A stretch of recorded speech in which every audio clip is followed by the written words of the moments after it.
Yep, that was pretty much the deciding factor. Anytime a movie has a well put together montage set to I fought the law, I'm probably gonna like it. At least the scene.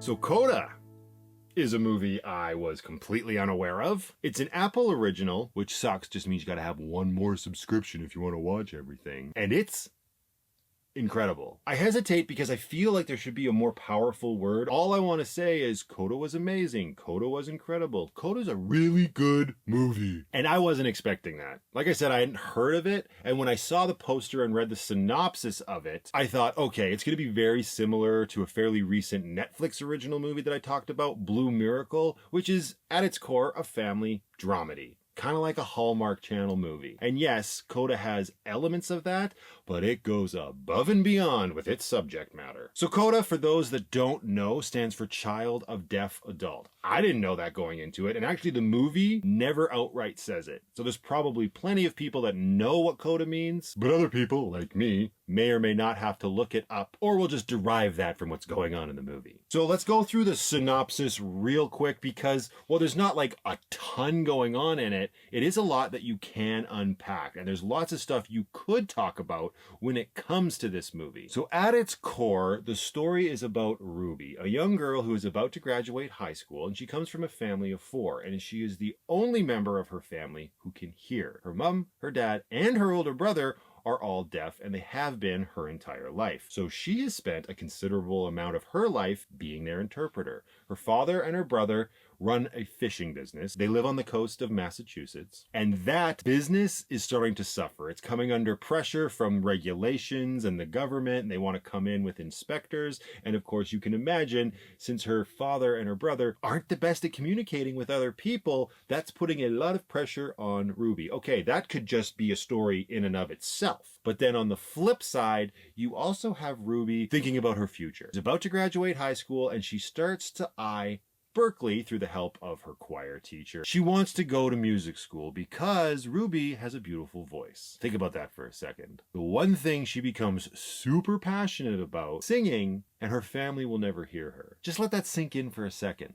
Yeah, that's so much emotion wrapped up in there, and I wasn't expecting this movie to make me feel the way it did. You know that feeling you get? It's like a lump in your throat where you're just on the precipice and like anything at any moment could just set you off and you'll just start bawling. Yeah, that's how I felt pretty much for the entire third act of this movie. Happy tears, not sad ones, but still, you know what I'm talking about? The movie was very effective at making you relate to these characters, even if you've never had any experience with a deaf person in your life. I haven't, but the way the movie presents the entire situation, it was surprising to say the least. From that synopsis, you can kind of derive what's going on. Ruby's feeling an incredible amount of pressure from her family to stay on with the family business, be their interpreter, and help them, get through these hard times. And Ruby just wants to sort of live a normal life and pursue her dreams, something she's never been able to do. See what I mean? Kind of sounds like a cheesy Hallmark movie, right? And there were lots of moments in this movie where I was like, oh, this is really good. And now it's back into that cheesy family Hallmarky territory. And I thought, okay, never mind. But then another scene happens right after that just pulls you right back into it. And you're like, this is real. These are real emotions I'm feeling that I don't get from a cheesy Hallmark movie. I thought at the most, okay, this will be a decent movie, something to pass the time. But no, this movie has stuck with me. It was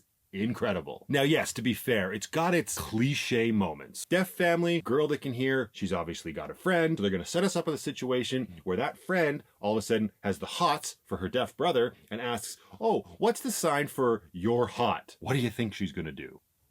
At its core, we get to focus on the trials and tribulations of what this character, Ruby, is going through. I don't know who the actress is, but man, she must be related to Mary Elizabeth Winstead. And if she's not, crazy. Also irrelevant, because this girl holds her own. Also, what I don't know, maybe it means I need to do a little bit more research before I start talking about these topics, is whether or not the actress in real life has a lot of exposure to deaf people, because if not, that means she went above and beyond to learn sign language for this role. If that's the case, holy shit, bravo. It's hard to sort of gauge the performances of the actors who are playing the deaf characters, and I shouldn't say that. I know for a fact that the actress playing Ruby's mother is deaf in real life. I'm not so sure about the actors playing her dad and her brother, but those are still performances that are hard to gauge because I don't know how a deaf person in real life would give a bad performance.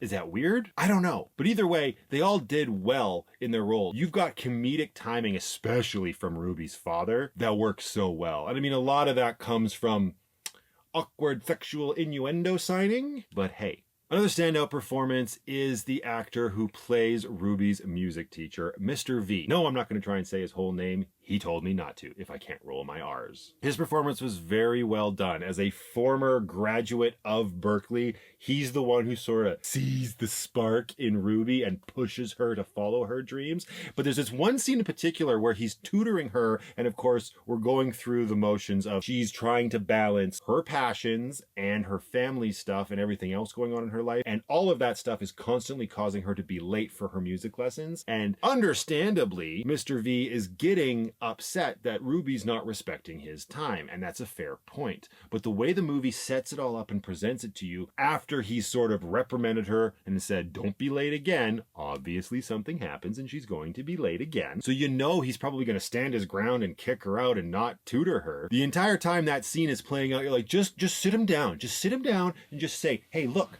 I was helping my family, was out of my control. I have to do this for XYZ reasons. You're just begging, please don't kick me out of music class. And then I stop and I'm like, why do I care so much if this girl gets kicked out of her music lessons? It was surprising, but again, falls under the quality of this movie. There's no huge surprises with CODA. It's not a movie that's trying to do that. It's trying to entertain you and tell a really sweet and human story. Like I said, that sets it up to be super cheesy, but it came across so powerful and it left a huge impact on me. I mean, maybe it's the fact that I have a daughter, but there is a scene between Ruby and her dad when he's really trying to hear her sing that just, oh my goodness.